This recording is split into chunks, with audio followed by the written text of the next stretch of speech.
দেখে মনে হচ্ছে রাজবাড়ি, কিন্তু আসলে এটি একটি রেস্তোরাঁ। মালদা জেলায় খুলে গেছে নতুন রেস্তোরাঁ ঝাড়বাতি। আমরা তো শুনেছিলাম ভেতরটা নাকি খুব সুন্দর করে সাজিয়েছে, তাই আমরা চলে গেছিলাম এটার ভেতরটা কেমন দেখতে আর সেই সঙ্গে কিছু খাবার দাবার খেতে।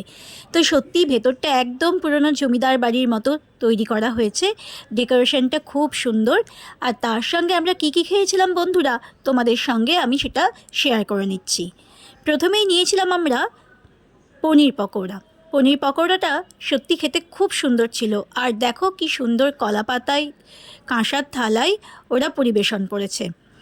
আর ভেতরে অন্দরসজ্জা তো তোমরা দেখলে, একদম মনে হচ্ছে যেন একটা রাজবাড়িতে বা জমিদার বাড়িতে আমরা চলে এসেছি। সময় যেন থমকে আছে এখানে। পনির পকোড়াটা আমরা সবাই ভাগ করে খেলাম। এটা দারুণ খেতে ছিল, একদম গরম আর টেস্টি।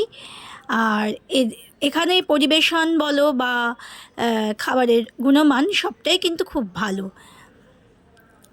তো পনির পকোড়ার সঙ্গে আমরা আর কী কী খেয়েছিলাম সেটা দেখতে হলে সঙ্গে থাকো রাকায়েটে গ্ল্যান্সের রান্নাঘরে।